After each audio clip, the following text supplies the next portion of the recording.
All right. Hope everyone's doing well.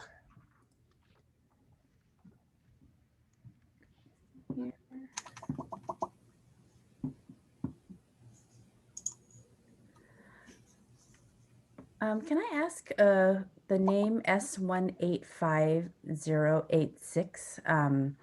If you could just change your name on Zoom to your actual name, that'd be really helpful for roll. Thank you so much.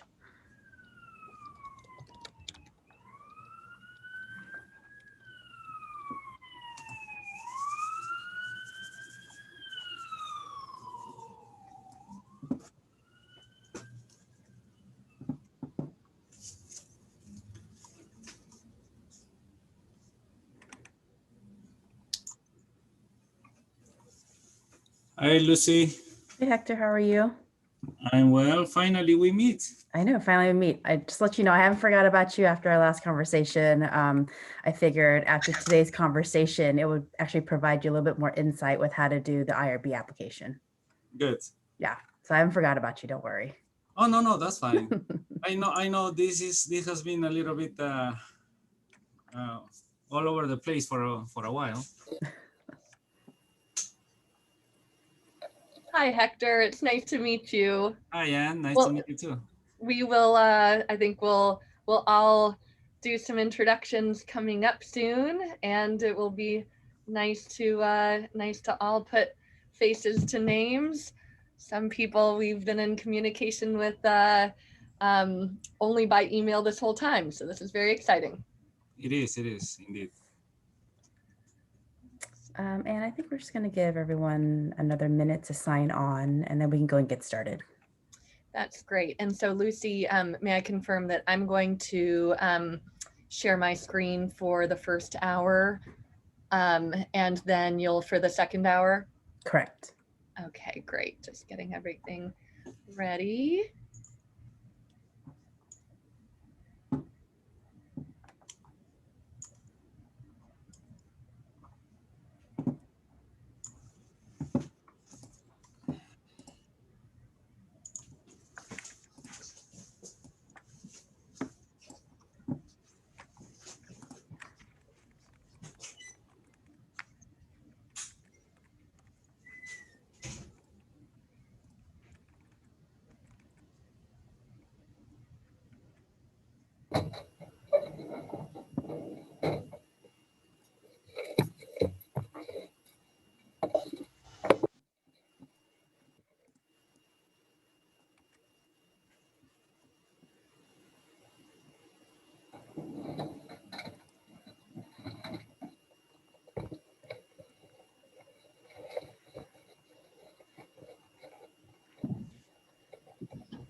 Okay, I think we have mostly everyone who marked that they'd attend today's session on.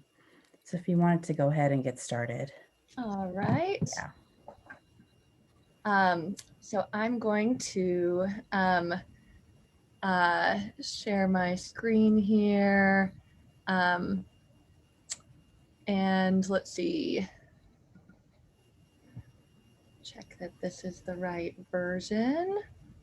All right, can everybody see this here? Yep. Yeah, and if you just wanted to change that to presenter mode. You know, I apologize because you'd think that it hadn't been pandemic for the whole year. The view I have on this particular computer makes it look like I am in presenter mode. So give me 1 minute, please. I think maybe just a sec here. And it's Tom Elliott from Vancouver. Oh, hello. Good morning to everybody. Good morning. Hey, very nice to meet you.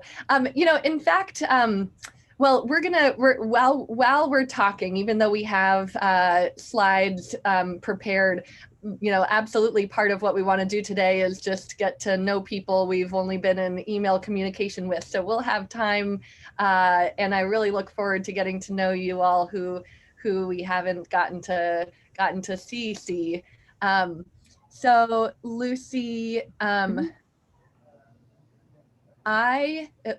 that work? Are you looking at presenter mode here now? No, I'm not. I think you're gonna have to go to slideshow and then present as a individual. And that is what I have done on my end. Okay. Or at least what I. Or at least change it to presenter mode and then share your screen then.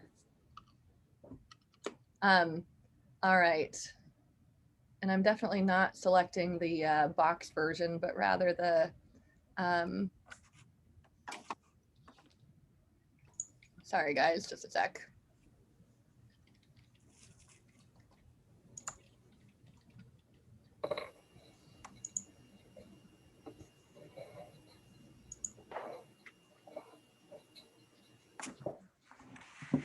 I closed down and I'm gonna retry this here.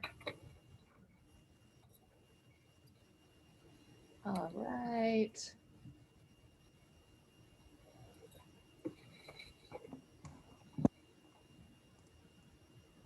All right, so are you looking, it should not be presenter mode at this moment.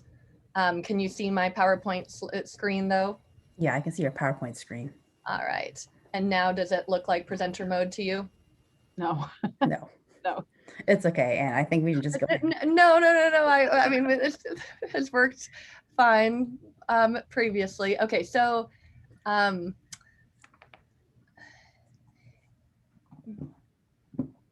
just a little perplexed. One moment. No worries.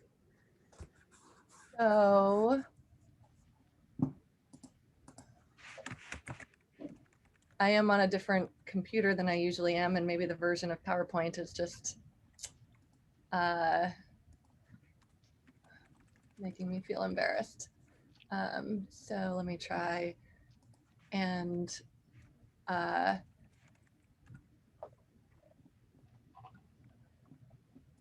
so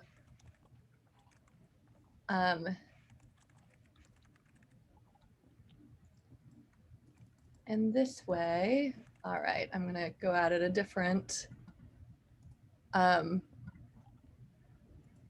does it look to you now? But I can see your notes though.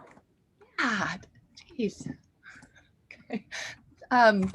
Just play from the start. What, I'm sorry, what, Hector, what did you suggest? Go into presentation mode, Anne. Just Yeah. presentation mode. And I wish that I could, You want me to come help?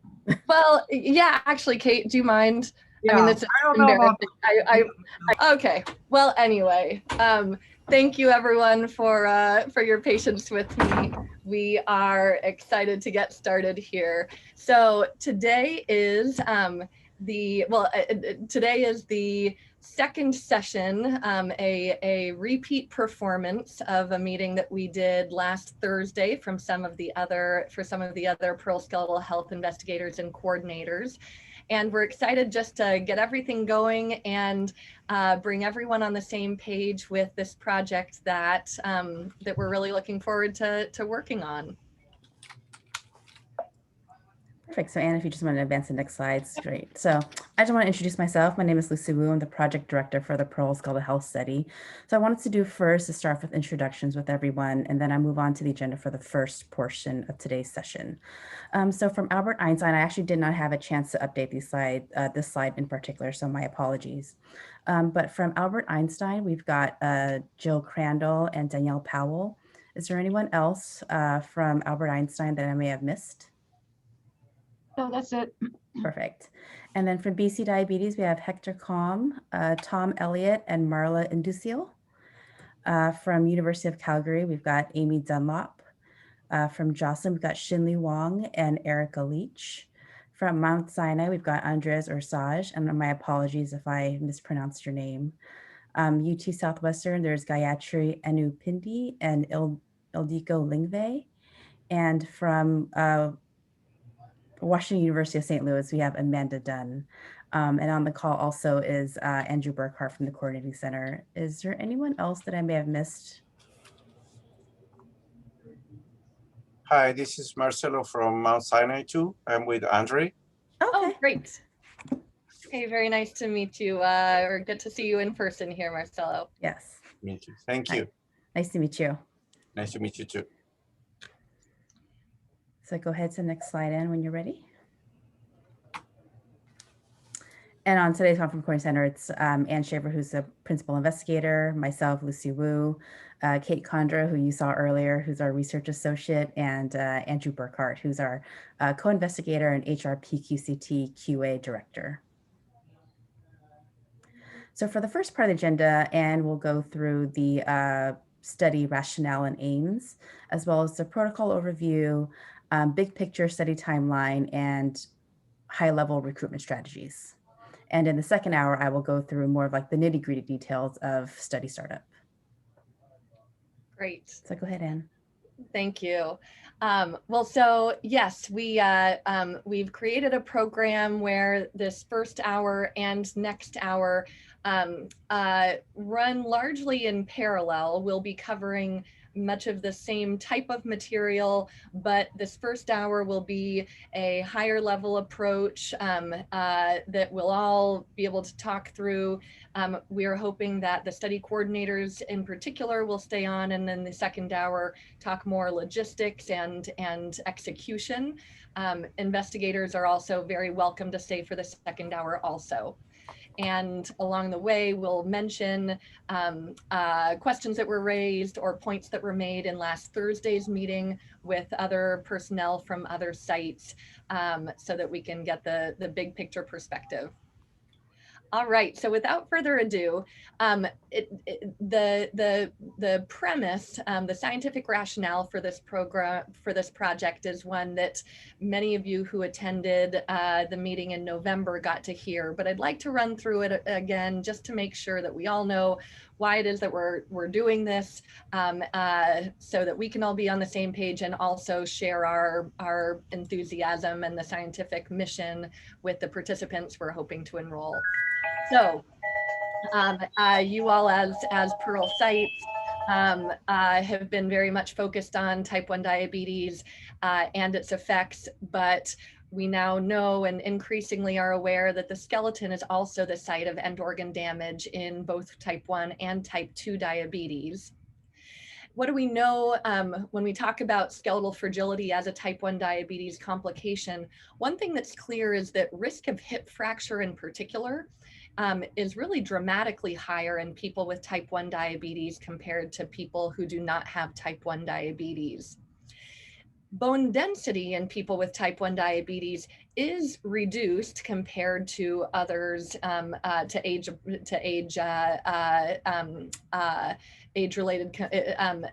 similar comparison populations. Bone density is reduced, and it's reduced early in life and stays reduced. But what we know is that the reduction in bone density is not enough to explain the increase in fracture risk. So there's something else besides bone density that explains why people with type 1 diabetes are more likely to break bones. And so that leads us to conversations and exciting research into deficits in bone microstructure, bone geometry, also things like bone tissue mineral properties that can compound the low bone density. And these things we often wrap together and present as quote unquote bone quality. Bone quality seems to be impaired in type 1 diabetes, and we need to understand more. Meanwhile, fractures are a substantial source of morbidity and mortality in older adults. And for those of you who don't think about bone health all the time, you know, one of the statistics that I often cite is about mortality after hip fracture in older adults.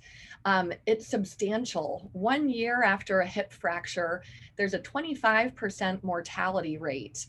And of those who survive that first post-fracture year, only half will ever recover their pre-fracture functional status.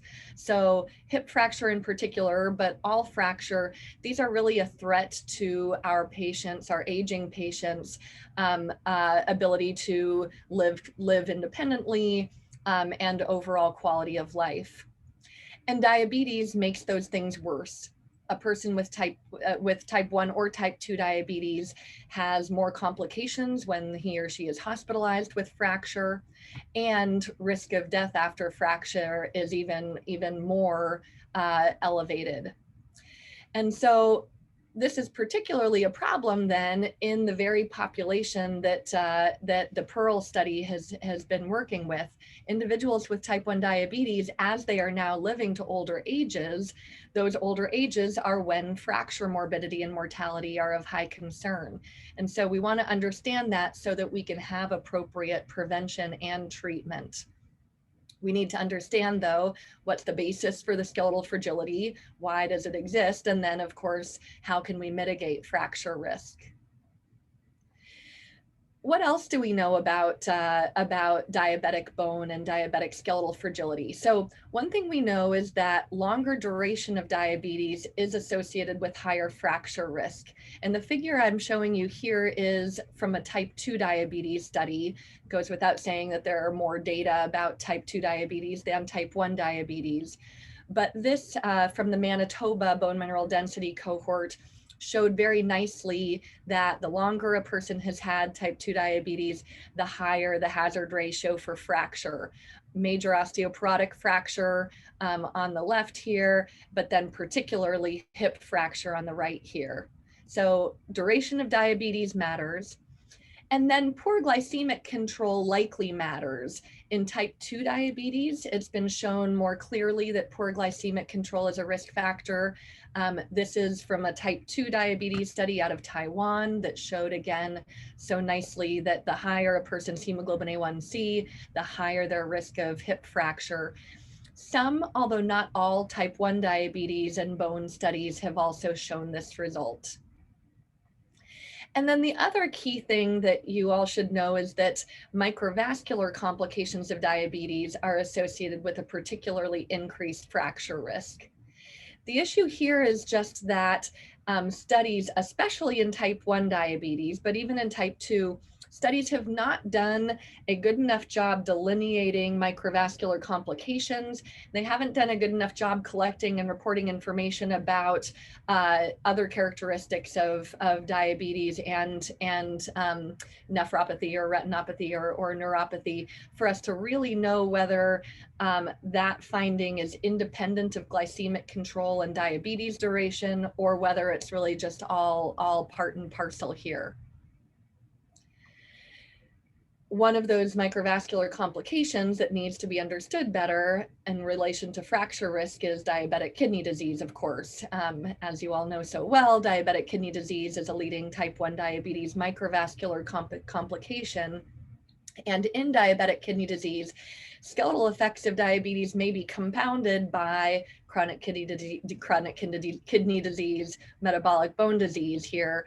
And that may be in part the changes in PTH and vitamin D that occur in CKD, but also abnormalities in bone turnover.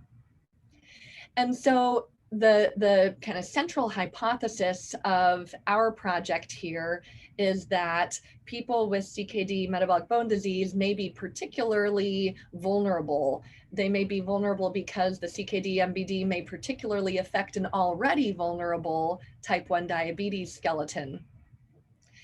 And yet, we need to understand more, because right now, little is known about that specific contribution of diabetic kidney disease, specific, not just all diabetic complications together, the specific contribution of diabetic kidney disease to skeletal fragility. And we also don't understand well enough the contribution of diabetic kidney disease across its broad range of severity. Because that range is so broad, you know, who is affected and how. And so asking those questions, we were brought to the PERL trial. So Kopiai and Schwartz, who wasn't able to make it to this particular session, she and I are researchers of osteoporosis and metabolic bone disease mostly. And we have particular interest in studying diabetes, obesity, weight loss, and their effects on bone. We were not involved, as you know, in the PERL trial or in PERLage, but we came to know about the PERL trial through Ian DeBoer and other connections. And we realized what a terrific opportunity PERL would be to ask these questions about skeletal health. I don't need to tell you all, but in your now complete randomized trial, you enrolled people whose baseline age was 51, this varied degree of diabetic kidney disease, and this consortium of people who you've assembled who all have this extensive characterization of kidney function and also diabetes status. It makes it a great place to ask these bone health questions. And so the skeletal health study, bird's eye view, is that we will be looking at a target of 118 participants across 7 of the 16 PERL sites. And what we will be adding is skeletal imaging by DXA, also by high resolution peripheral QCT. And I'll tell you more about those procedures, those measures in just a little bit. And Lucy will talk more nitty gritty in the next hour. But we're going to add skeletal imaging just once per participant. We'll also add laboratory measurements that were not done with PERL. We'll add measurement of parathyroid hormone, bone turnover markers, vitamin D metabolites, and we'll add those on longitudinally collected samples. And by longitudinally collected, what that will be is archived serum from PERL, and then also a single new blood draw in the present day that corresponds to the new skeletal imaging and other skeletal health measures. I'll tell you more about those coming up. There will be a skeletal health questionnaire. And then in a subset, bone biopsy. Tetracycline labeled iliac crest bone biopsy will be an optional measure at 3 of the 7 sites. And so we're targeting 22 people. It's a modest sample, and yet if we accomplish it, it will be the largest sample of the largest bone biopsy study among people with type 1 diabetes that exists. And this is putting the PERL skeletal health in context with PERL and PERLage. You all enrolled people in PERL, randomized, and then had a 3-year study intervention period. Some of your participants were enrolled in PERLage, and PERLage visits occurred in a variable way across your sites. And we will be then coming after the fact to add the skeletal imaging, the skeletal questionnaire, the labs, and then at some sites, the biopsy. And then the serum to be analyzed, we have question marks here because while the PERL steering committee has approved our use of banked serum, the final decision has not been made about exactly which visits we will be using, but there will be a total of 3, 2 prior, and then the new blood draw here. And these are the specific aims that were funded in our R01 here. So the first specific aim is, among adults with type 1 diabetes and diabetic kidney disease, we will assess kidney disease as a risk factor for impaired bone mass, microstructure, and estimated strength. Again, taking into account and leveraging the beautiful kidney disease characterization that you all did during the PERL trial, plus new measurement now. Something that we will do with AIM 1 is a little aside. There's an AIM 1B that involves combining the data that we collect from PERL Skeletal Health with data that have just recently been collected in EDIC. Most, if not all of you, are aware of EDIC, which is a different multi-center study of type 1 diabetes. EDIC enrolled people without regard to diabetic kidney disease. And so the participants in EDIC have a wide range of kidney function, including lots of participants with normal GFR and no albuminuria. In EDIC, our group, namely Ann Schwartz and Andy Burghardt, who's here today. They have just finished an ancillary study to EDIC that involved adding DXA and HRpQCT to a current EDIC or a recent EDIC visit. And so they will have very parallel data that we will be able to combine in a careful harmonization approach so that we can look at people across a really wider range, a much wider range of kidney function. And this, figure that I've shown you in blue here, you can see this is the distribution of GFR levels in PERL. The yellow is the distribution of GFR levels in EDIC. And you can see that when we put them together, we've really got the whole gamut of GFR levels covered as we look at people's skeletal health. So that's something that we'll be doing as part of AIM 1. AIM 2 of the PERL Skeletal Health Study is to assess glycemic control as a risk factor for impaired bone mass, bone microstructure, and estimated bone strength. Again, with the characterization that we have over this period of time. And then AIM 3 of the grant is about mechanism, exploring mechanisms of impaired skeletal health.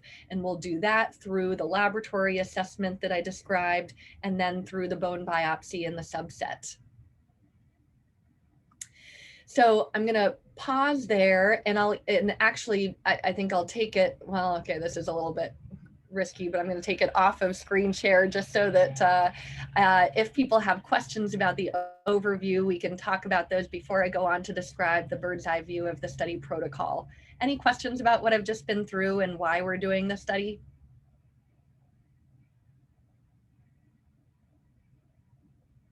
Okay, well, I am gonna do my best. Does this look okay? Do you see this in share mode? Okay, great. So protocol overview. I've just gone through these measures that we're doing, and now I'll describe them in more detail. So first, who are we bringing in? Eligibility for this PERL Skeletal Health Study is actually going to be very easy. Essentially, our inclusion criteria are anyone who is in PERL. Doesn't matter whether they also enrolled in PERLage or not. Anyone who enrolled in PERL is eligible for the PERL Skeletal Health Study, and the only exclusion criteria are the interval development of end-stage renal disease, defined as needing chronic dialysis or having had a kidney transplant. We're also excluding people who are currently pregnant. As I'll describe, the period over which we will be doing the PERL Skeletal Health visits is actually so broad that theoretically, if a PERL participant were pregnant when you first reached out to her, theoretically you would be able to enroll her later post-pregnancy if she were willing. And these are the particular study measurements. So one set of study measurements to be done in each person listed here: following informed consent, the skeletal health questionnaire, a fasting blood draw, height and weight, which could be done either in your clinic, perhaps right next to the blood draw, or at the time of the DXA scan. It's going to be different for each study site. High resolution peripheral QCT scan, and then for some sites, the bone biopsy. And for these things that are in the rectangle here, we're hoping that they will be performed within a 30-day period. We are very aware that each of your sites has these resources in different locations, ranging from some places, well, let's see, well, at UT Southwestern, everything is there at your own institution, whereas at Albert Einstein, people will be going over to Columbia for the skeletal imaging. And so whether your site decides to have everybody do each of these things all on one day versus broken up onto more than one day is up to you, and can even be done differently from person to person. But ideally, they would be clustered within a 30-day period. If you need to go longer than that, just let let us know, but that would be ideal.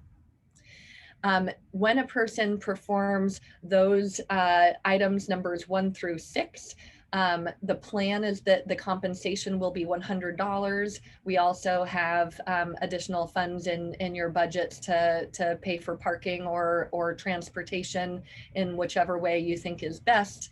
But $100 for completing those, and for the sites that are offering bone biopsy, the plan at this time is an additional $475 for the bone biopsy given its invasive nature. And so now I'm going to kind of take you through and just outline each of the key study measurements, again, with the understanding that Lucy will come through and give more detail in the next hour. Please though stop me if you have questions, because we can talk about details along the way. So first, the skeletal health questionnaire will run through and collect information about osteoporosis and fracture risk factors. It will include within it a physical activity questionnaire, a short form IPAC questionnaire, and then also a calcium and vitamin D intake screener. And those are all packaged together in one document. Lucy just did the questionnaire and it took her 15 minutes, although we suspect that with other people it may take longer, although it should still be something that can be done in well under an hour. A key thing about the skeletal health questionnaire is that we've created it to be administered in a maximally flexible way. And this again can be something that your site determines, and your site can even do it differently from person to person. The skeletal health questionnaire was written so that it can be self-administered by the participant, or it can be administered by study staff to the participant.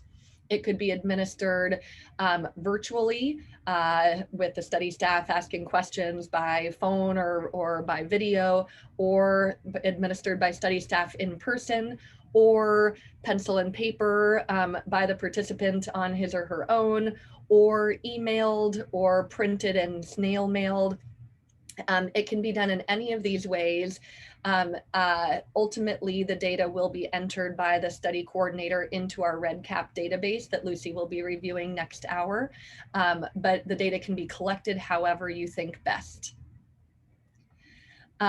Blood draw, the overview details will come with the operations manual that we're finishing up and will be distributing before you have to implement this. So the blood draw, kind of two purposes of the blood draw. One of those is to obtain serum that will be frozen, and then at the end of the PERL skeletal health measurements, all of the serum will be batch analyzed for the analytes we talked about before, the PTH, the bone turnover markers, the vitamin D metabolites. So we need new serum, which will be analyzed for those things in one batch at the end.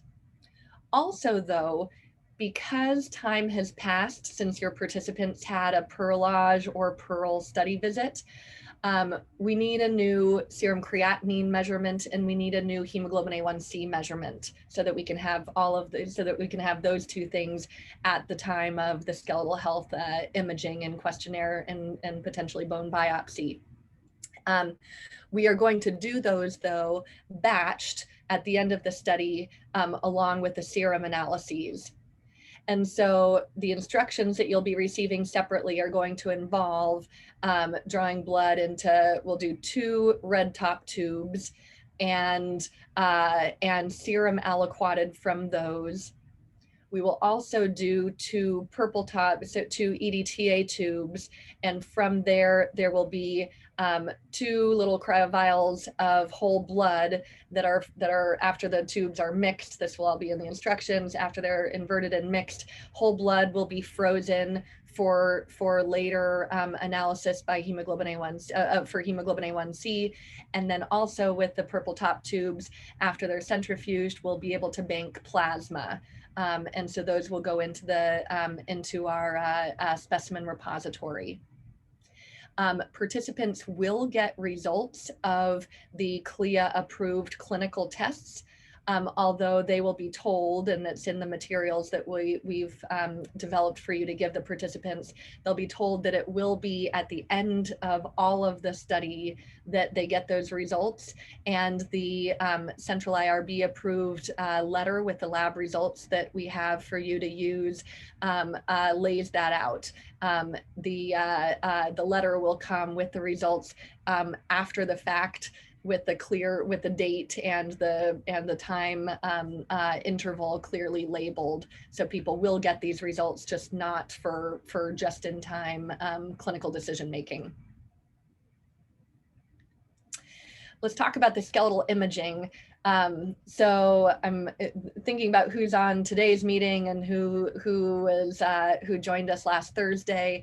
I'm going to sort of estimate that maybe half of the people participating in PERL Skeletal Health think about bone health a lot, and the other half not so much, because we are a mix of bone researchers and people who focus on other things. We're a mix of endocrinologists and nephrologists.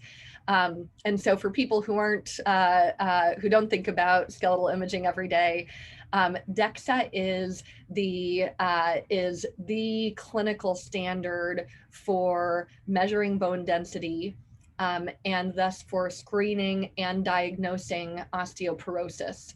The U.S. Preventive Services Task Force recommends that all women 65 and older get a DXA scan as part of normal age-appropriate healthcare maintenance. So some of your PERL participants will already have had a DXA scan in the past. But many of your PERL participants will not have, and this will be new. And so part of explaining the study to them will be talking through what it's like.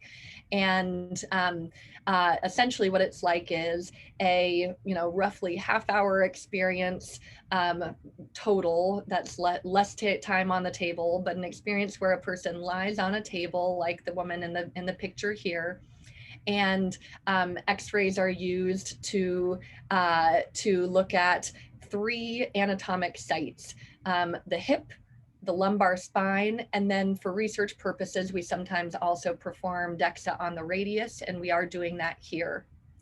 Trabecular bone score is an additional measurement. It's a calculation that can be done using the images that are acquired from lumbar spine DXA scanning. You guys will not be having your local DXA core do TBS. Rather, we will be doing TBS on the images that you submit for central analysis here. And there will be lots of information about DXA for your participants. Part of the protocol level review that's been approved by our central IRB includes this DXA information packet that describes for your participants what DXA is, what the results will mean, and then exactly how to prepare, including details like if a person's wearing an insulin pump or a CGM, what will happen to it during the DXA scan.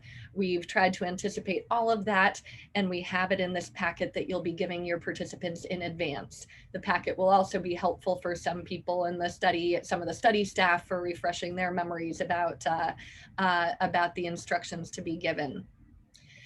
Again, Lucy will go over this more next hour, but this is part of the approved materials that you'll be using.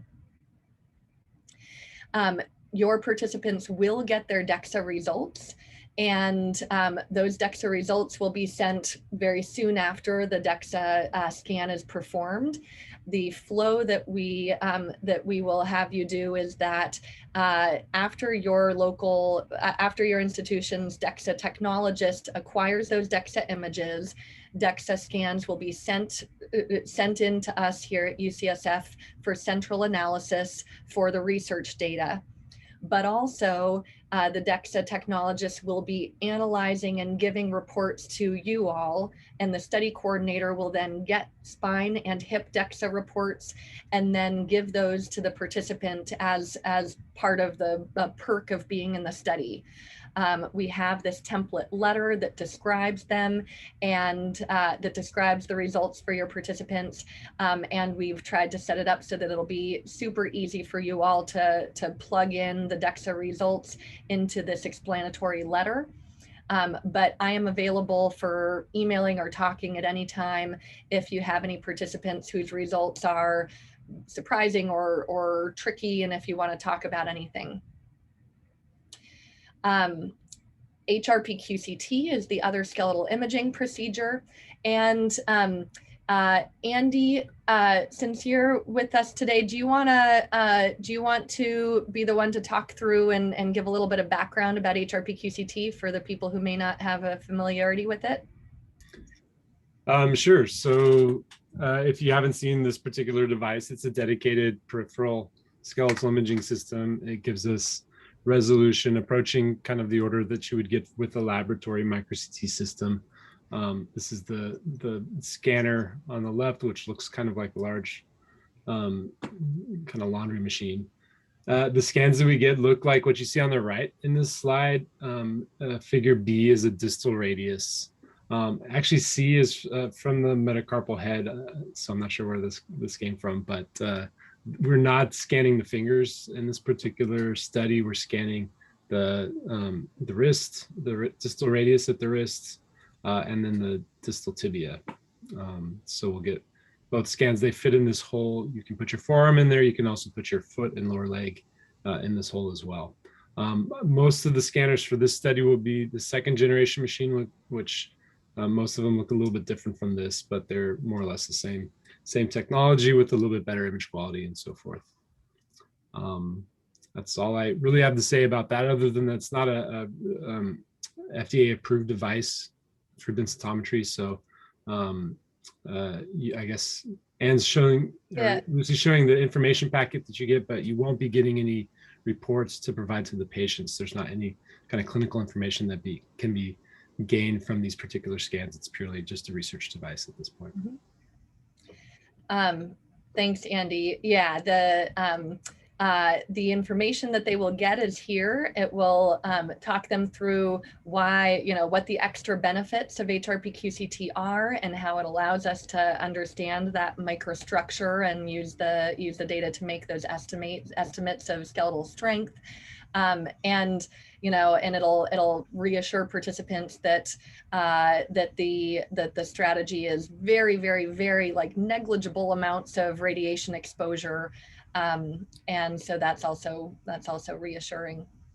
Yeah, and one thing that we do see that patients are concerned about is because it's called computed tomography, that it would have a higher level of radiation, but it's important that you become familiar with the amount of radiation that this device actually incurs to the patients. It's really closer to the level that you would get from a regular DXA scan. So it's a very, very low dose compared to a clinical CT system. Great. And if you have any questions, or any of the subjects have any questions about that, or technical questions, I'm of course happy to answer any of those. Thank you, Andy. So just a few words about bone biopsy. So I mentioned 3 of the sites are participating in bone biopsy, and we've been in communication with you separately. But Jocelyn will be offering its participants the opportunity to undergo bone biopsy at Mass General. Einstein at Columbia, WashU in St. Louis has bone biopsy at its own institution. And between the 3 sites, we're aiming for 22 participants. We're hoping will agree to undergo biopsy. And just very briefly, because we'll be in individual communication with the individual sites to get this all set up, but what does bone biopsy entail? So for a participant undergoing biopsy, the consent warns them that there may be an additional blood draw required. But the steps are essentially that the participant will be prescribed tetracycline for the double labeling of the bone. The participant will complete a tetracycline diary prior to the biopsy and then undergo the biopsy. Results will be provided, although at the end of the study, when all of the biopsy specimens have undergone centralized analysis at WashU in St. Louis, Deb Weiss, who joined our meeting last Thursday, is the pathology researcher who has this expertise and will be doing the analyses. And then she will be sending back information for a patient-friendly results letter. So there will be that additional kind of extra piece of interest and feedback. We're assuming though that most of the participants who agree to bone biopsy will be doing it because there will be an additional $475 paid in addition to the $100 for the skeletal imaging and blood draw. And a bone biopsy information packet. This is just the first 2 pages of that packet, has been developed and approved by our central IRB. And I mentioned the diary form that we'll be teaching you how to use and distribute. And so that is it for my just kind of the run through of what our study procedures are in terms of roles and responsibilities. This is just as a reminder that you all have this established consortium, and with PERL and PERLage, the coordinating center was through Minnesota and Jocelyn, and yet for PERL Skeletal Health, we here in San Francisco will be the coordinating center, and so we'll be in very close contact with you as you guys get things up and going, and then as recruitment begins, we'll be making sure that you have everything you need. The clinical sites will check in with us. We're planning that there will be monthly individual check-ins to make sure that that everything is going smoothly and to answer questions and provide things for you. And then we'll figure out the right timing, perhaps monthly for the first bit and then quarterly, but the right timing for a meeting where the study coordinators can get together and share experiences or tips as we go. So here are the sites which have participated between last Thursday and today. A couple things that I haven't said so far. The coordinating center will be augmented by University of Michigan, the data coordinating center for PERL and PERLage. Dr. Galecki will be providing us with the data sets that we need for these longitudinal analyses to make that all possible. And then University of Washington is not one of the sites.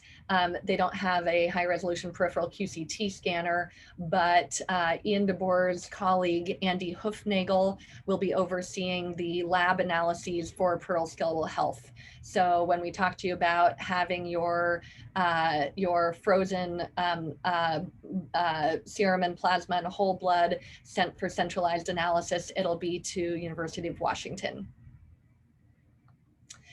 So timeline here. This is the big picture timeline shown 2 different ways on top with actual dates. And we'll just point out that this spring, in the next few months, is when we're hoping that enrollment will begin, and you'll be able to start doing participant visits. But we want to point out that the participant visits actually span a large period of time. And so if you look at the bottom half of this screen, you'll see study visits are spread out, and this is for budgetary reasons. The grant, it was not going to be possible to have all of the participant costs lumped together into, for example, year 2. So even though each of your participants only does each of these measurements one time, and even though the total number of participants is a reasonable one, and a modest, and so theoretically, some of your sites might theoretically be able to just bring everybody in and get things done, and then kind of have the participant visits all over. We needed to spread things out, including some year 1, year 2, and year 3 for budget reasons. That then that kind of influences how we advise about recruitment, and I'll get you that in just a second. But I just want to acknowledge that the study visits we're planning will span like this spring throughout 2022 and even into the first part of 2023. More coming up on that. The study startup timeline, what has been accomplished just in the past weeks and months. So we do have protocol level approval from WCG IRB, formerly known as Western IRB or WERB. They changed their name just as we were getting this started, just like everything seems to be changing just as we get things started. So we have protocol level approval, and now we're working with you all to get your sites approved, and Lucy will be going through more details in the next hour about where we're at with that. The subawards are all executed, and our core DXA and HRpQCT central analysis QA groups have already been in touch with your site's DXA and HRpQCT technologists so that they can have direct communication about getting your site's DXA and HRpQCT analysts trained, so certified and trained in our protocol, and then also be clear about how they are going to be transmitting the images they acquire to us centrally for our centralized analysis. So that procedure is underway. And as you see here, in March, later this month, those trainings and certifications are planned. This is our kickoff meeting, and then down at the bottom this spring is when we're hoping that enrollment will begin, and things will get going for real with the participants. And so with that, the big picture for recruitment, you've been hearing about this overall target of 118 participants. Each of your sites has been given a target number, and just for the big picture, at each site and overall, we're aiming, the target is about 80% of the total number of PERL participants who, based on the last report that we all had, about 80% of the number of participants we think are available, i.e. they haven't moved away or passed away or gotten started on dialysis. So that's our guess. And we're hoping for that number for each of your sites. But the big picture is we expect that there will be variable response, and if you can enroll more than your target number, then please do. We will make sure that you have enough funds in your upcoming subawards in order to make that possible.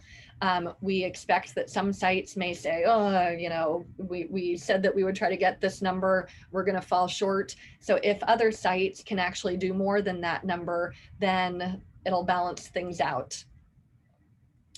How are we going to know? It will be a little bit of tricky footwork in the sense that we want to be able to estimate so that we can make those future subawards just right.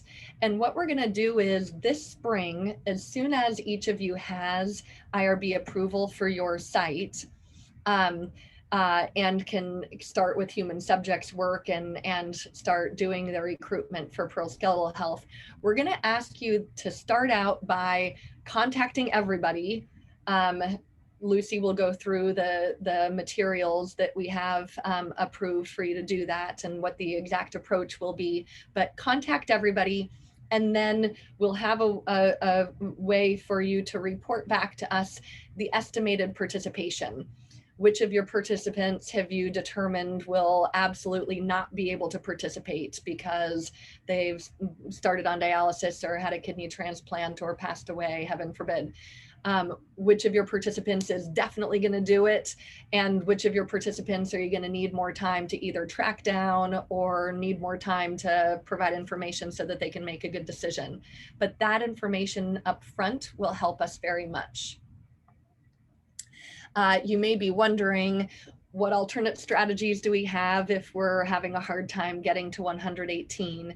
And essentially those strategies include the potential that down the line, once we see that we need to, we might provide travel support to bring PERL participants at other centers to one of you. An example being, I mentioned University of Washington in Seattle is not a PERL skeletal health site. Theoretically, Dr. Elliott, we haven't proposed this to you yet, but theoretically, participants, PERL participants from Seattle could go up to the University of British Columbia Skeletal Imaging Center there for DXA and HRpQCT, either as part of your site at BC Diabetes, or by making UW a PERL skeletal health site that uses UBC for its skeletal imaging. Some sort of arrangement like that is something we could consider. Also, if HRpQCT becomes available at any additional PERL site, we could do that. For example, we've been told recently that Colorado is likely to be getting an HRpQCT scanner, and so they were not previously able to be a PERL skeletal health site, but might become one. So we have some things up our sleeve if we need to.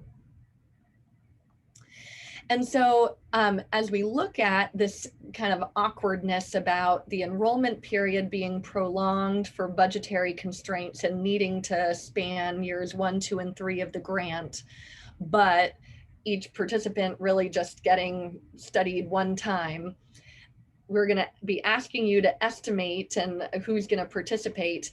And then we're going to have to sort of figure out the best approach. And the way we see it, having this lengthy period to do these singular study visits has the definite advantage that it means that you'll be able to be flexible. You'll be able to provide flexibility to participants if they want to wait before they come in for their study measurements.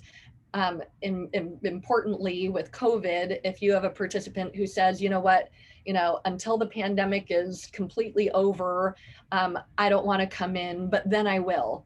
Then you can say, great, how about if we get in contact with you in a few months and we'll see how things are going. You can plan that they will be someone who gets studied later on. Or if somebody has competing priorities, they say, you know what, I have caregiver responsibilities for the next couple of months. Can I come in the late summer? You can say, great, let's do that. You can plan to be in touch. So that flexibility will be good. There is that disadvantage for potential awkwardness, though, if you reach out this spring and say, hey, we're so excited about this study. And then if theoretically, this isn't going to happen, unfortunately, but if theoretically all of your participants said, great, when can we be there? How about next week? You wouldn't be able to accommodate everybody next week. And so you'd need to spread things out. We're aware of that. We think that probably it'll all work itself out because you'll have a mix of eager and people who need coaxing, and it'll naturally spread itself out, at least spread itself between this spring, early summer, and after August 1st, which marks the beginning of year 2. So at least over years 1 and 2, we think it'll be possible to spread people naturally, and we'll be in touch with each of your sites individually about those sites which have some participants budgeted in year 3 and how that works. So we're aware, we'll talk about it. And so the last things, what I wanted to end on here is just to show you the recruitment campaign, so to speak, that we've put together when we got our protocol level IRB review materials that are now available to all of you as soon as you join as a site. So there is a letter to be put on investigator letterhead, an email, which is essentially the same content, but in an email form, and then also a telephone script for telephone calls.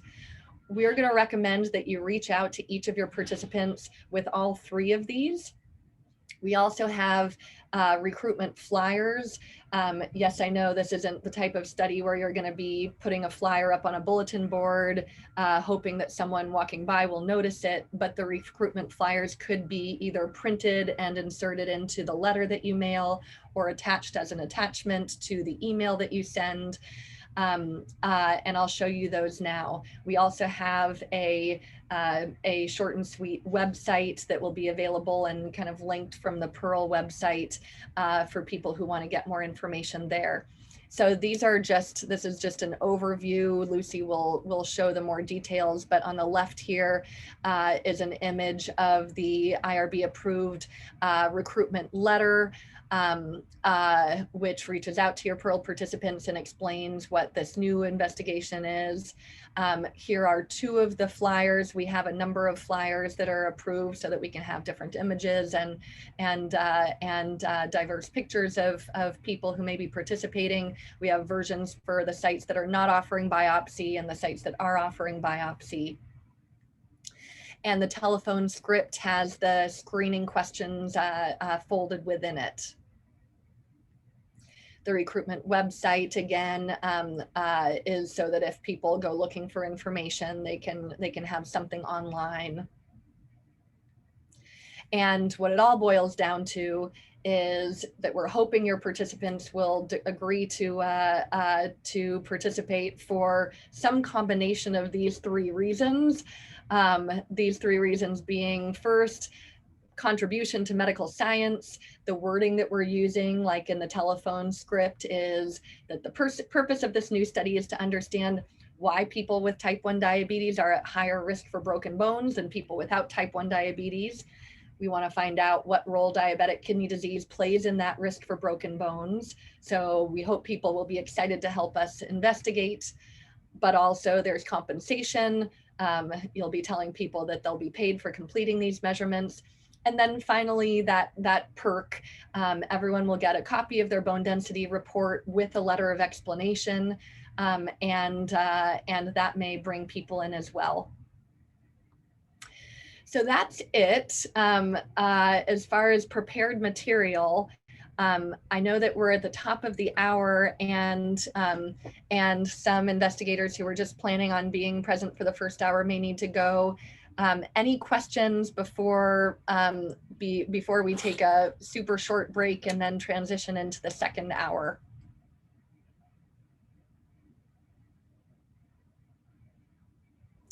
This is Jill Crandall. I don't have any questions, but you did an amazing job of presenting it very clearly. And thank you. Obviously, you've done a lot of work already, so that's great. Thank you very much for the feedback. We appreciate it, because we're of course aware of all the different things that we still need to get on top of. The bottom line is this is at least especially compared to the participation in the PERL clinical trial that you all already did, this is a pretty streamlined, kind of short and sweet, at least for the individual participants' experience. And there's quite lots of opportunities for flexibility, so that each site can implement things in the flow and the timing that works best. So we feel pretty optimistic that we'll be able to get things worked out, and we'll work with each of you to do that. Any other questions?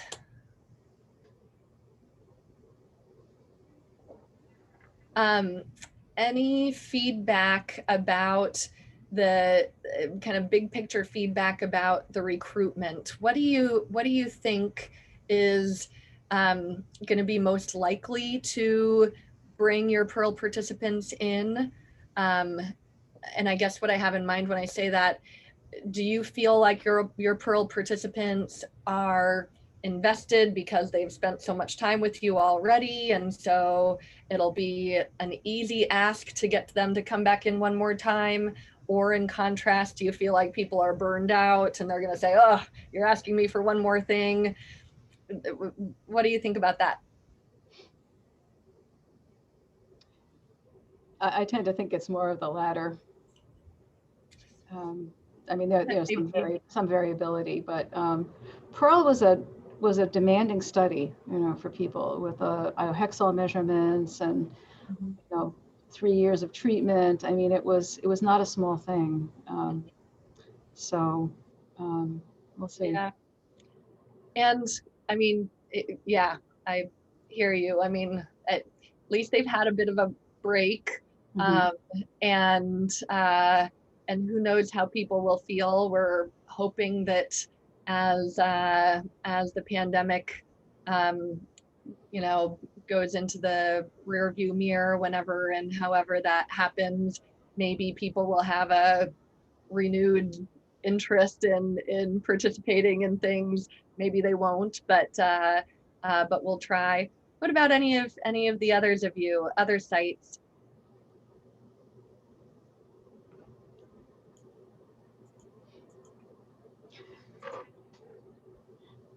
Toronto. Yeah, I'm Marcelo. not. And Hi. This is Andre. Hi, Andre. Hi. So I'm not sure about kind of enthusiasm about that kind of time span and after all they went through during the PERL, but honestly, ethically maybe not so correct, but the financial incentive, it's kind of big enough, and we all know that kind of incentives work. So I think that can be a good motivation for many of these patients to come back, especially with just kind of one-day visit. So I think we'll be able to kind of accomplish and get quite a few patients here in Toronto. Good. Just a quick word about the amount of compensation. So the way that the central IRB has approved the protocol is actually without dollar amounts assigned. You may have noticed already that the template consent form that you have to adapt for your site includes a dollar sign and then a blank where you fill in the amount that your participants will be paid. The $100 is our suggestion, but if any of your sites either feel now or we're thinking, as you start trying to bring people in, if you find that you have to offer more, well, then talk to us about that. So that is always a possibility.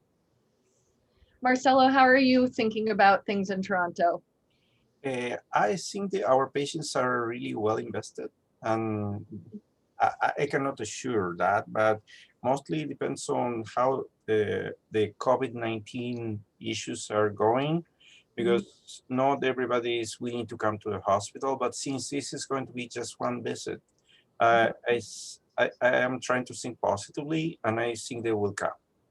They will come. They will be interested in this because it's very appealing.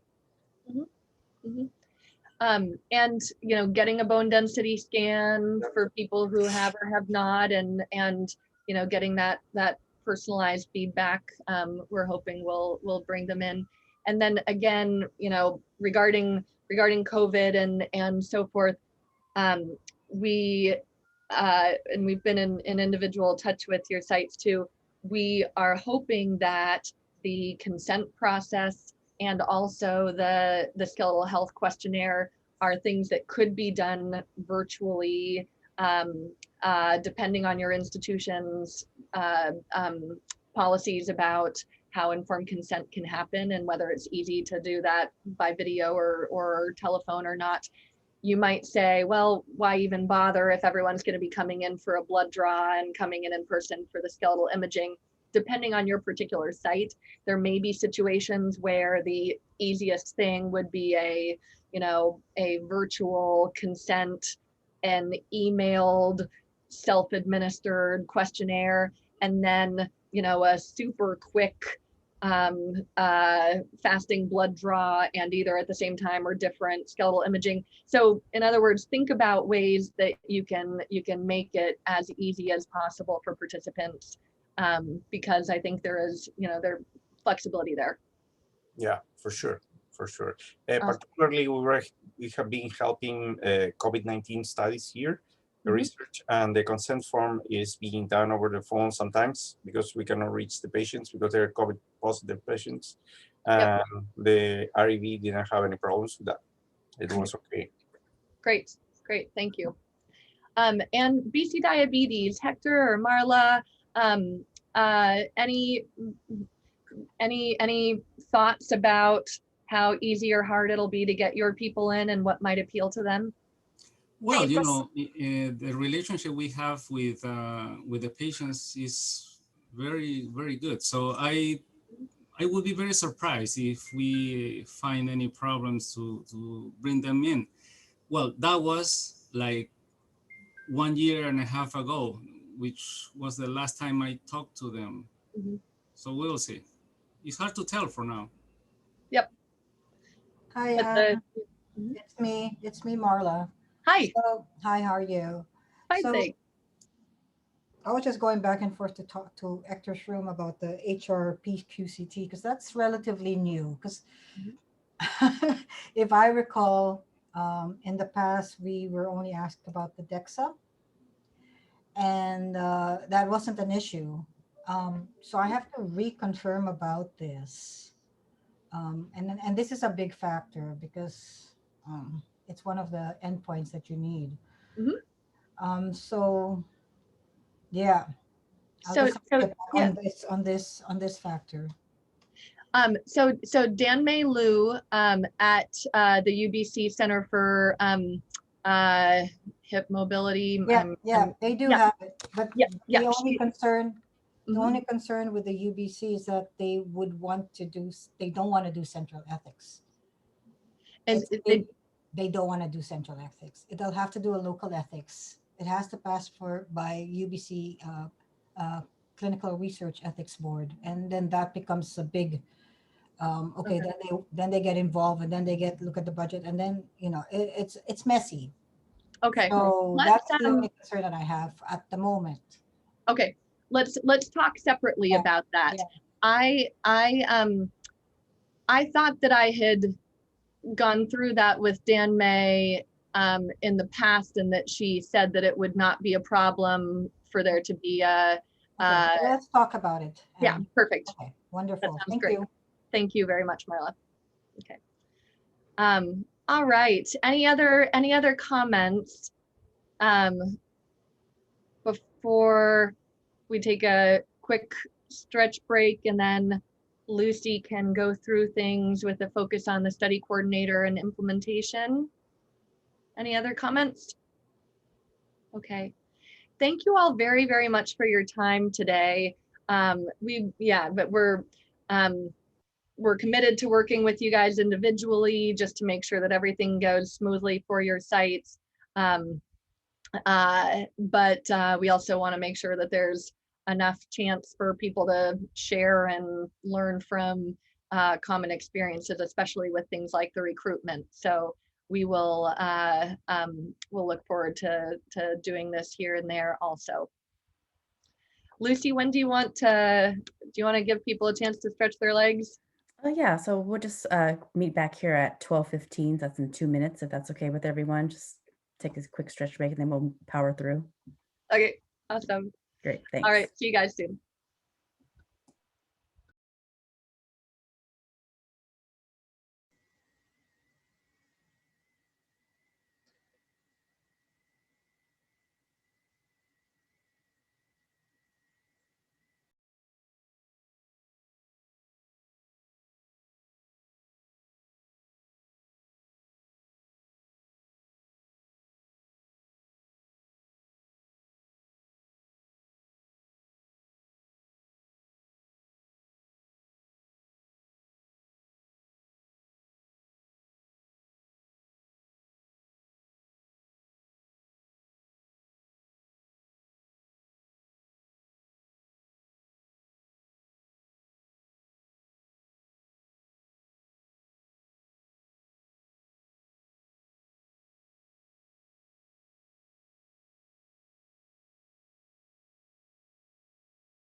Okay, so I think for the sake of time, I'm just going to go ahead and get started. I think everyone's back on the call. So I just wanted to just go through the agenda for the part 2 of today's session. So what I'll be focusing on is really clinical startup logistics. I'll do a little presentation with sharing screenshots on submitting your IRB application for those who are submitting to WCG. And then we'll go through recruitment strategies. I'll talk through the study visit flow, and then just touch really briefly on data entry. Okay. So for study startup activities and study logistics, as Anne mentioned earlier, we're recruiting up to 118 participants across 7 PERL sites. You'll be collecting skeletal imaging, blood measurements. There's a skeletal health questionnaire. And then for 3 clinical sites, you'll be doing a bone biopsy in a subset of 22 participants. So to mention earlier, the inclusion criteria is really that they just have to be enrolled in PERL. And the main exclusion criteria are whether they've had chronic dialysis treatment or a kidney transplant. And so the 2 questions that are going to be on the telephone screening questionnaire will be, are you on chronic dialysis and have you received a kidney transplant? And if they answer yes to either of those, then they are not eligible. A second exclusion criteria is whether they are currently pregnant. And if that's the case, then, could very well be that they could wait to talk about the study in a year after they've had their pregnancy. And if they're not pregnant anymore and they're interested in joining the study, please feel free to recruit them. So as Anne mentioned before, here is kind of like a big picture of the study-wide timeline. What I wanted to focus on is the circle here. So enrollment will happen from spring 2021 through winter 2023. And this is where you'll be recruiting and enrolling your participants within this 1.5-year time frame. For study startup, I just want to mention here that we received our coordinating center IRB approval in December. From January through March, your clinical sites are going to be submitting your IRB applications. For some institutions, you'll be requesting from your local IRB to seed and then submitting to WCG. Other institutions will be submitting directly to their local IRB institution. The 4th and the 9th is where we had this all study kickoff meeting. In March, the DXA QA and HRpQCT QA groups will be conducting their tech trainings and certifications. From March to April, once you receive IRB approval, I will then conduct a site activation visit with you, as well as provide final coordinator training for the protocol.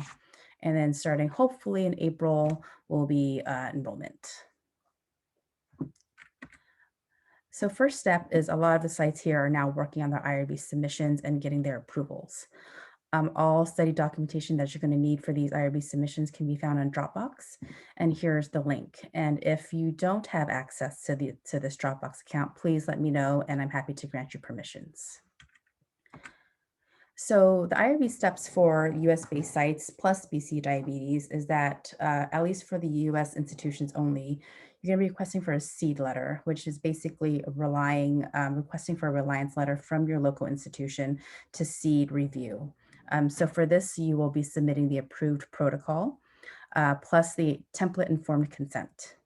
Once you receive the seed letter, then you'll go and submit your application to WCG as a clinical site to our PERL protocol.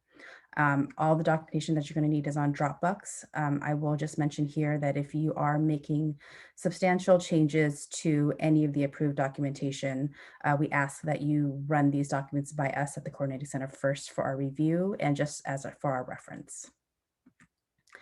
So I just want to kind of, a lot of people here are working towards their, have not submitted to WCG before.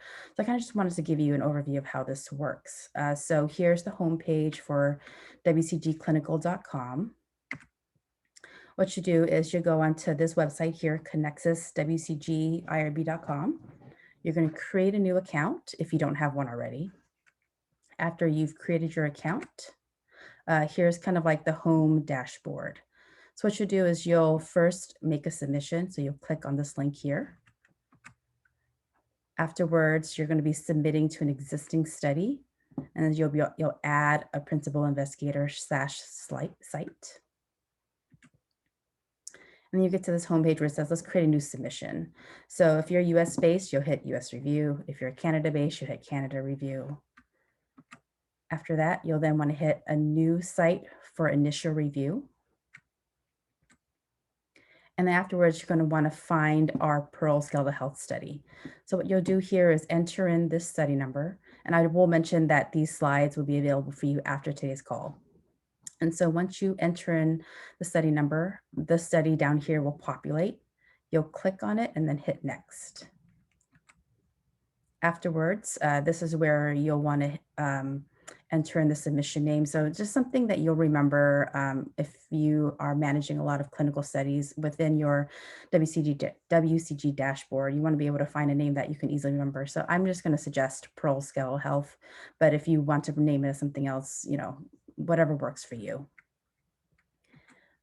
Afterwards here, you'll then be led through all these tabs where you're entering information about your PI for your clinical site, as well as contacts for all the staff at your site.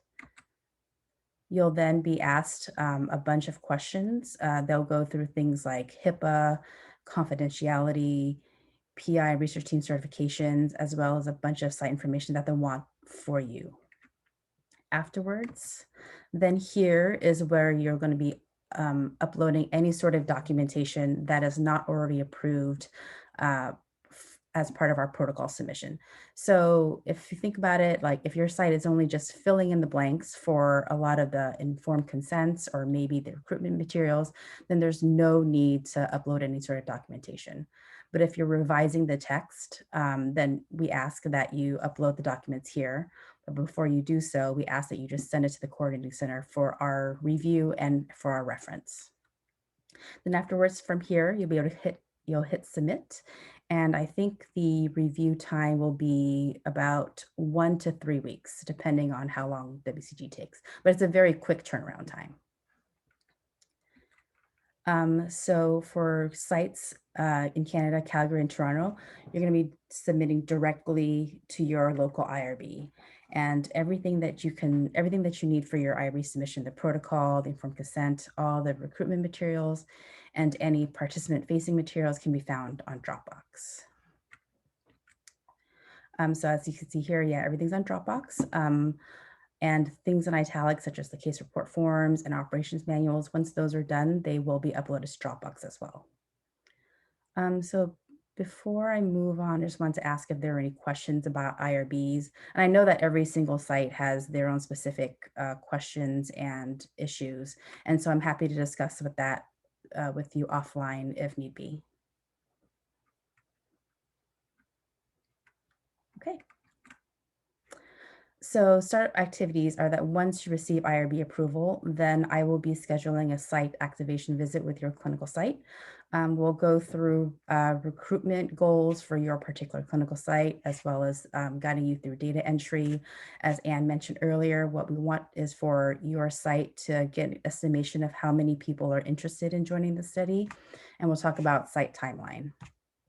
During this time as well, you know, that your HRpQCT and DXA techs will be receiving their trainings and certifications. And then we'll be setting up monthly coordinator calls to kind of, you know, just check in on the progress of your clinical sites and see how things are going. Are there any questions to that before I move on to recruitment? Okay. So, you know, as we mentioned earlier, your recruitment enrollment period is about 1.5 years.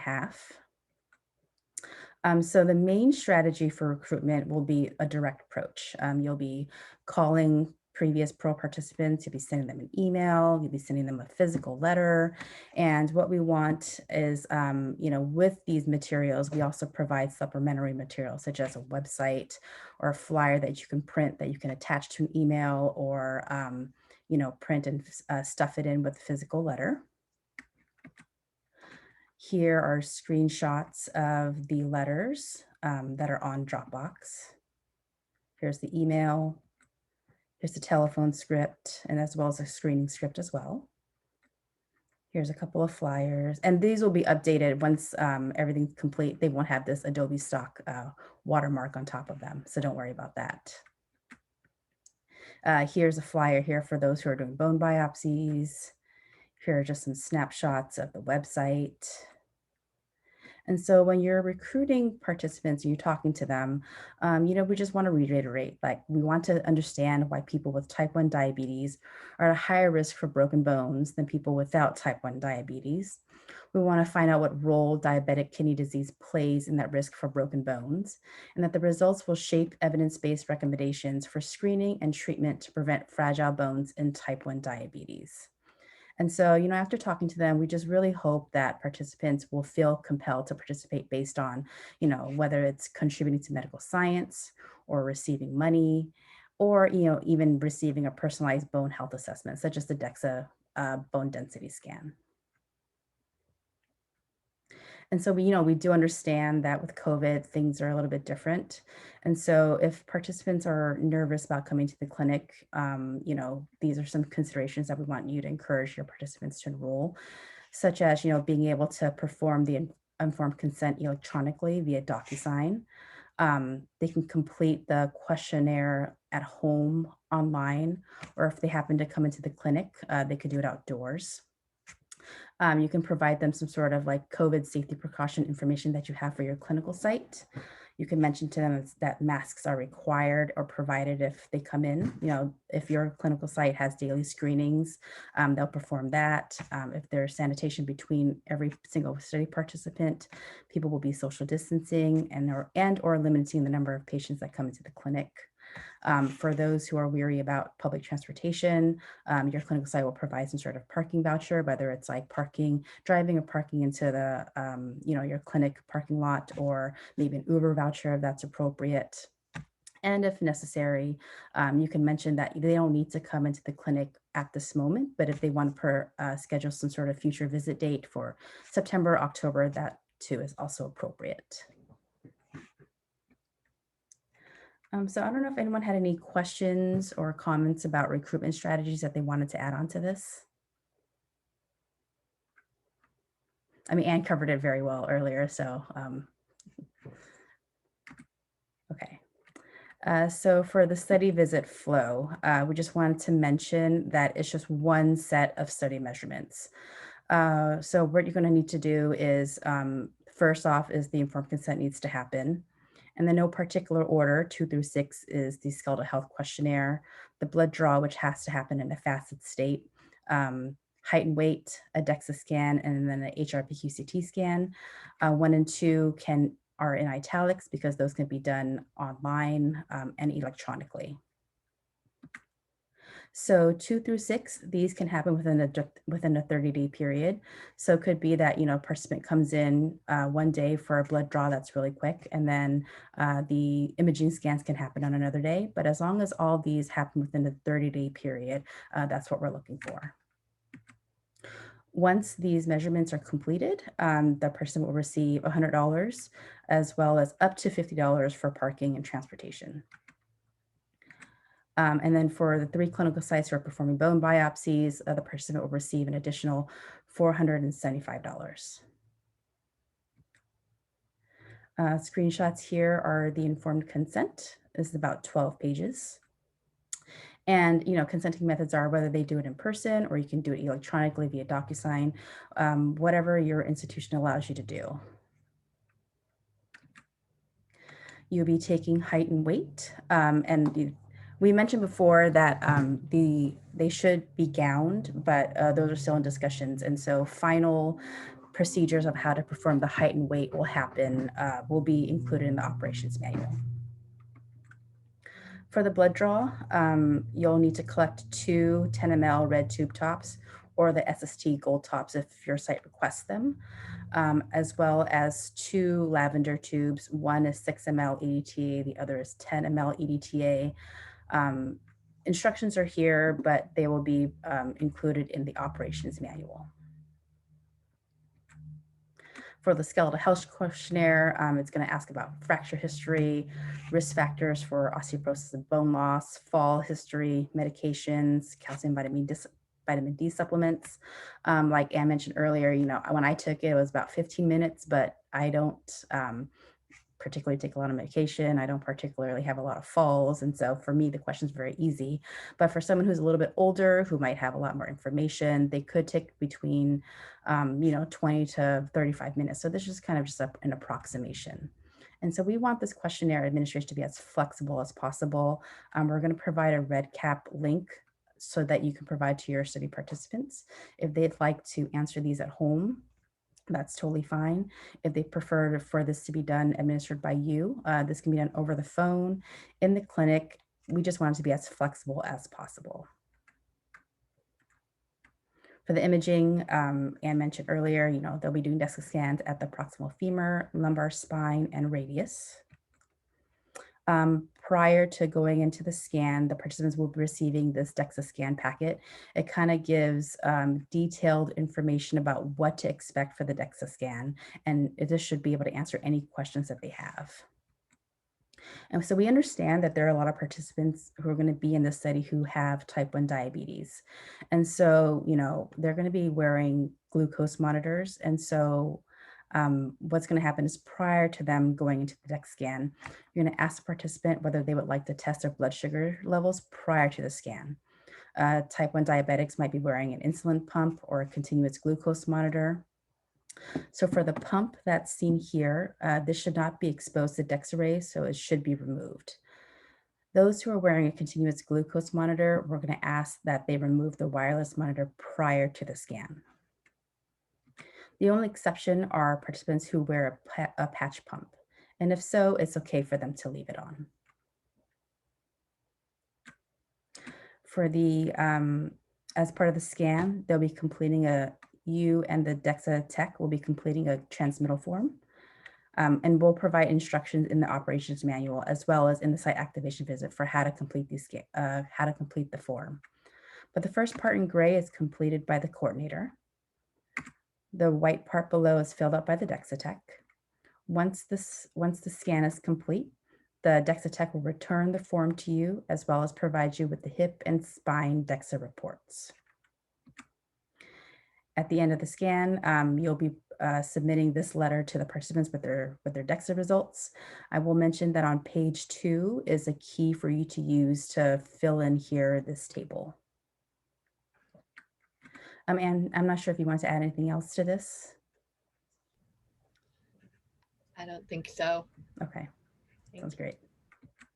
Okay, so here is the HRpQCT scan. Andy described the machine in detail earlier at the first part of today's meeting.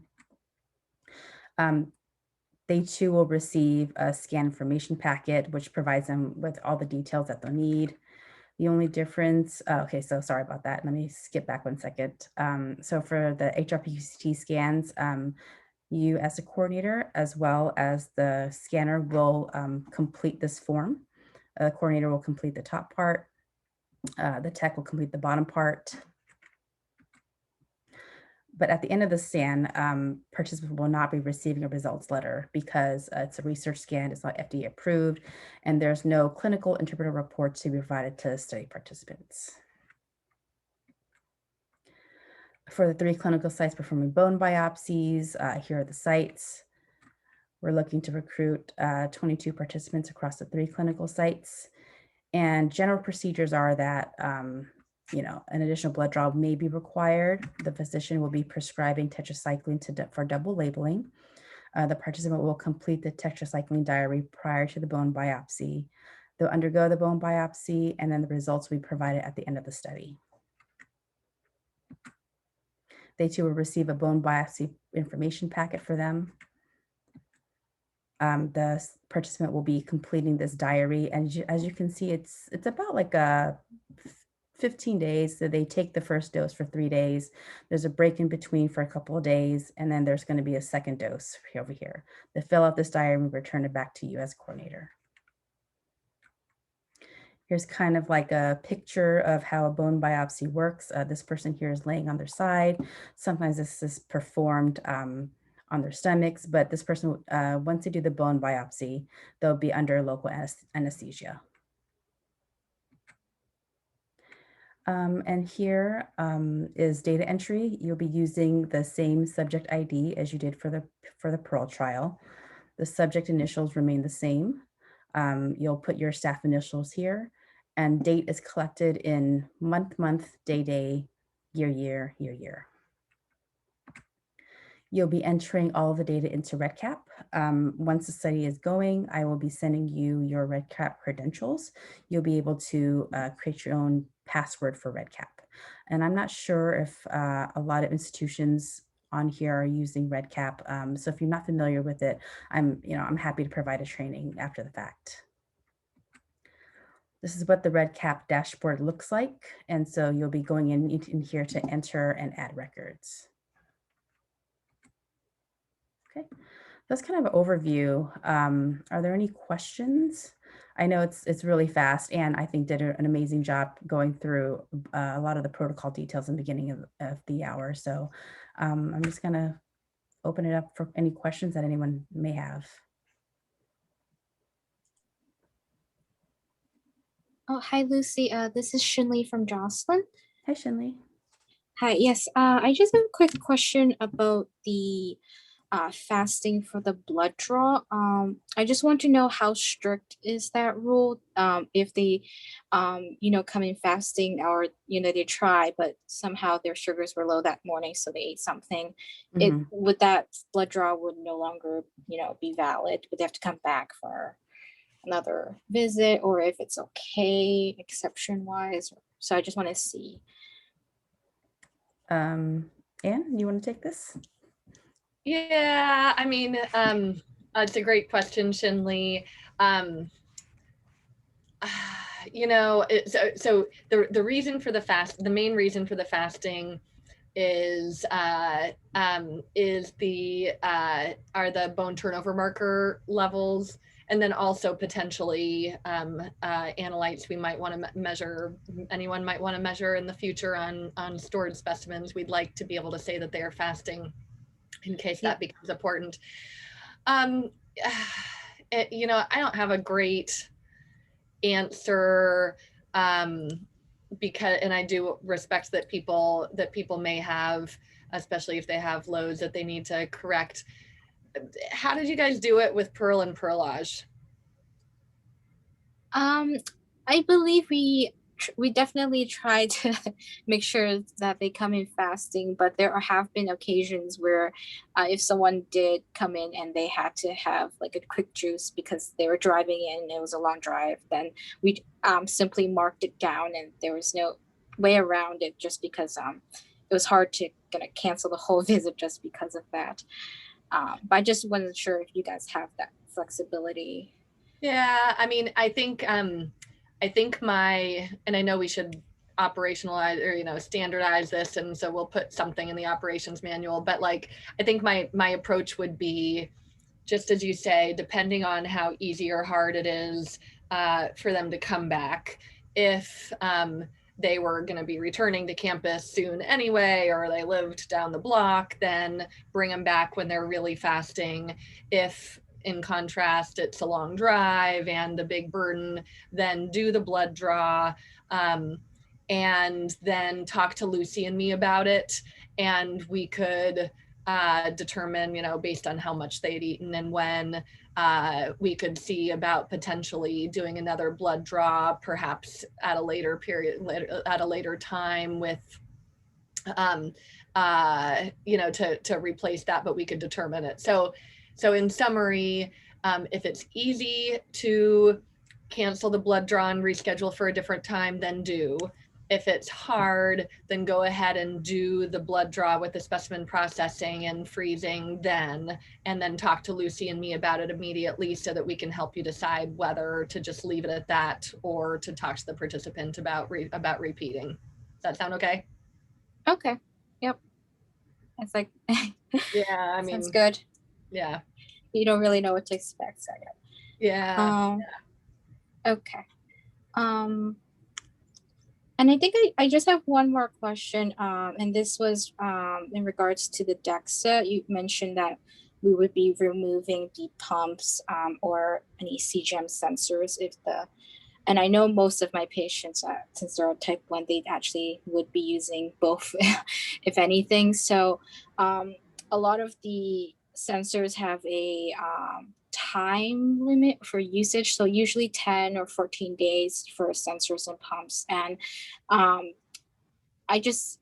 we do this for another study where we have an MRI, so the patients have to remove everything. And the one thing we notice is that in terms of scheduling, we try to schedule it towards the end of use, or we tell them maybe the day before coming in and you're ready to change to a new sensor, a new or a new pump, then hold on to it and wait until after, so you don't have to want to go to waste, because they're actually quite expensive. They could be like maybe $100 or something, and insurance is also very tricky with them. So one of the things we notice is that definitely try to schedule around those dates so you don't have to waste the sensors. But the question I have was that we check blood sugar after, kind of before removal of pump, and then after they're done and maybe they put it back on.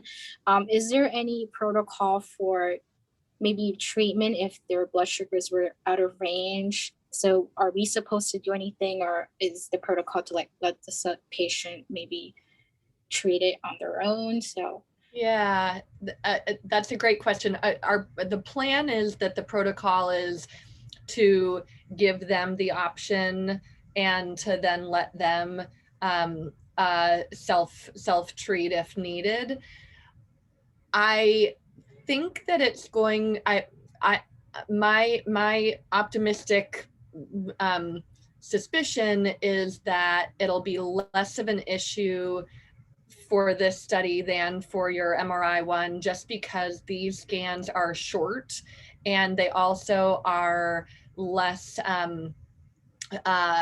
they're shorter, there may be more, and I think it'll be just less abrupt.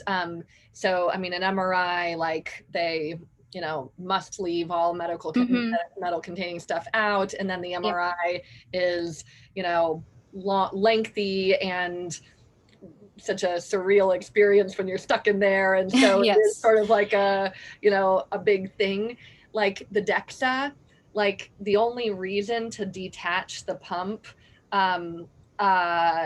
is just so that you don't have the extra mass of it on top of a person's soft tissue, kind of screwing with the measurements, but there's no safety aspect of it. Well, I guess, well, okay, no, I'm sorry, I misspoke.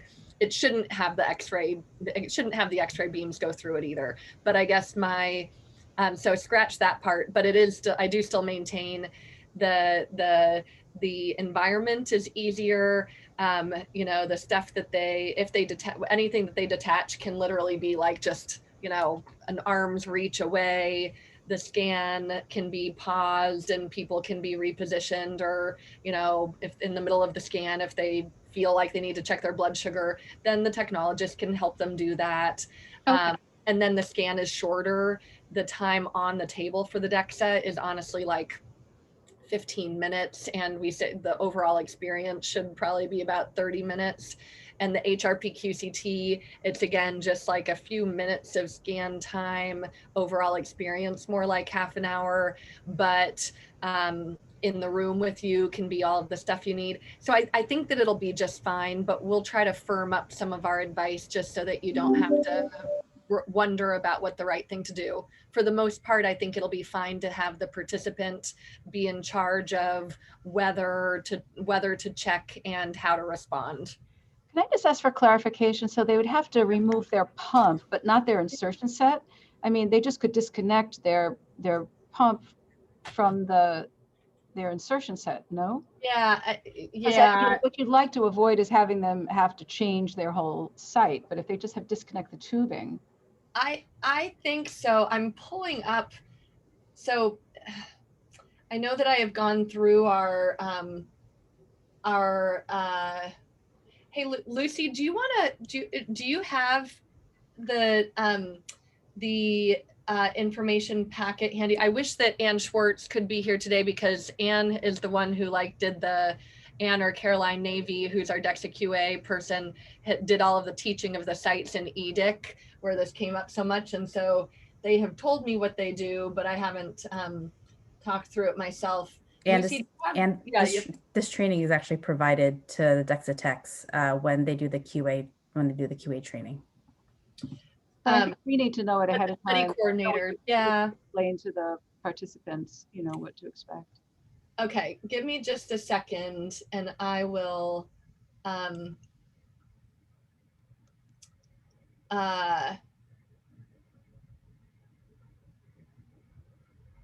got it, Anne. Okay, great. Do you want to share your screen? Yeah. So take us through. Okay, yeah. So I guess that's so this is one source, and we can email you guys after the fact with any information that we don't know. So for the pump, it's really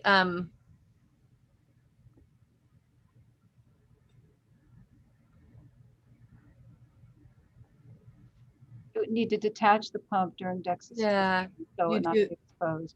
But that yeah, it can still be attached, and you just move it out of the X-ray field. Yeah, that sure makes sense if you can just stretch it out and just set it like on a, you know, little side table or something. Yeah, you will need to detach the pump, the infusion center room.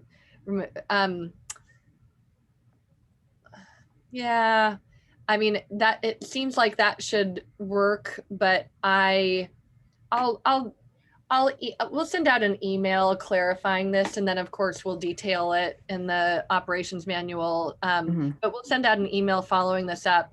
Let's talk about the CGM sensors though, because like Shinley, your experience, your advice seemed to make sense, but I had not anticipated that they were going to have to plan the timing around when they would normally be, you know, the normal switch dates for their sensors. That seems very challenging to try to do that. Yes, it is, and it's mainly it's just because some people don't care whether they have to, you know, take out a sensor and sort of go without a sensor for a few days. But there are people who swear they can't live without it, so they try their best to just time it. So there is definitely some variability here with, you know, what people would want, but it's just a suggestion that if people were concerned about removing their sensor, then that they can try to schedule with their end of use. Yeah. I mean, the instructions here seem to say that they can leave the sensor on. Yeah. It's just that they're not sure whether the little bit of radiation might interfere with the measurement. And that's why they're recommending testing the blood sugar. And so one possibility, like Shinley, does your, if your experience was it just with MRI, or did you also do this with other radiology, with other imaging? Because if it was just with MRI, then it would make sense that, yeah, you'd have to, like, it should be removed. But here, I agree. I think that you can actually keep it in place, and I don't think we have any evidence that it would not be accurate in response to that little bit of radiation.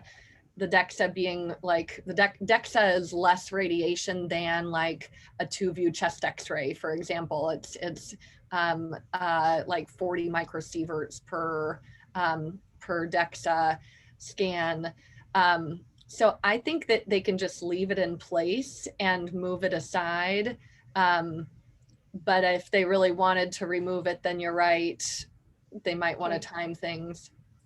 But yeah, no, I'm reading this again too, and I agree with you. I think it's fine with this because there's just very low amount of X-rays, and it was just with the MRI, they definitely have to remove just metal. So that part, there's no debate about that. And if anything, I think I've seen people gone through even CT, you know, scans with their CGM, and that's a lot more X-ray than this. So I think this should be fine. Yeah. Okay. And then I will reiterate the part about how, you know, each skeletal imaging core operates things differently, but for the most part, you know, it's a, you know, open table, more relaxed and short procedure than some other things, namely MRI, but also some CT scans. So I think there will be more flexibility. Good. Other questions or comments?